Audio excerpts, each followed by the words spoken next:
Samarqand viloyati Payariq tumanida yuz bergan fojiali voqea mahalla ahlini larzaga soldi. Dastlabki ma'lumotlarga ko'ra, 3 nafar farzandning onasi bo'lgan ayol turmush o'rtog'i tomonidan pichoqlab o'ldirilgan.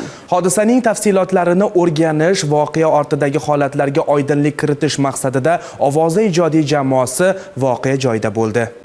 Shu ordalarda seni katta qildim. Aynan qora qoshlarimni sendan shunday bo'ladi deb kutdim. 34 yoshli Zuhra o'zidan uzoq bo'lmagan qo'shnisining xonadoniga kelin bo'ladi. Bugungi kungacha oila 3 nafar farzand ko'rgan. Marhumaning onasining so'zlariga ko'ra, oilada tez-tez janjallar bo'lib turgan. Keyingi payti yaqin necha yil bo'ldi bilmayman, mashina oldi.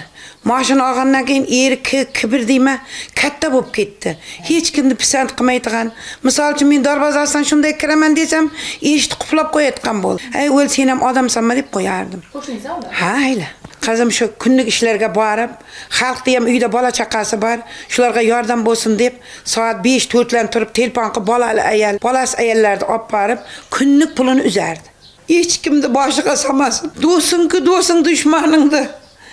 Men o'lsam shular bosh bo'lib, akanglarga bosh bo'lsang qo'shnisan deb yurardim. Qizim, meni bolalarim kattarsa meni umrga olib boradi derdi.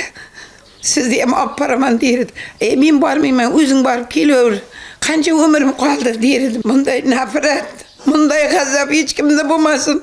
Keyingi paytda ko'p kelisholmasligi shu eri ichganidan bu ko'p topib keladi, o'zi ishlagani uchun uyda hamma ro'zg'orni qiladi. Bir ikki kun ishga singlim chiqmasa, uyda hech narsasi qolmasdi. O'sha mudhish voqea bo'lgan vaqtda afsuski uyda marhumaning 2 nafar voyaga yetmagan farzandlari ham bo'lgan. Onasiga yordam bera olmagan bolalar tog'asining uyiga shoshishadi. Jiyanlar ovoz chiqdi, baqir-chaqir hovlidan ovoz chiqdi, chopa-chopa chiqdim. Chiqsam 2 jiyanim kelgan. Ayamni pichoqlab qo'ydi adam dedi. Dilafruzimdan Jasurbek keldi. Jiyanlarim ikkovi. Keyin yugurib ketdim men. O'sha yerga bordim. Borsam singlim eshik oldida pichoqlangan holda yotib. Qaynonasi darvozadan chiqib ketyapti. Ahvol tang edi.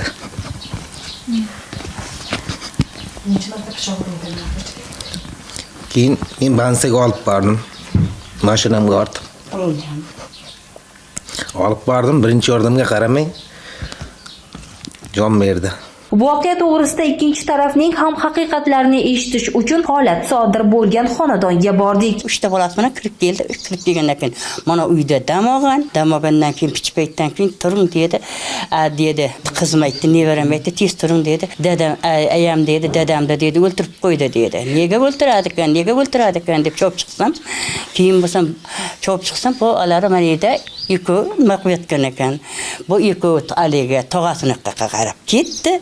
Keyin tog'asiniga qarab ketdi. Men keyin bu yoshqasini nima bo'lganini bilmayman. Birgina jahl ortidan qilingan qaltis xato sababli bugun bir ona farzand dog'ida yonib, hali bolalik gashtini surish kerak bo'lgan 3 nafar go'daklar esa onasiz qolishdi. Mazkur holat yuzasidan Samarqand viloyati prokuraturasi matbuot kotibi rasmiy munosabat bildirishni istamadi. Maftuna Baydullayeva, Bahrom Abdullayev, Ovoza informatsion dasturi uchun Samarqanddan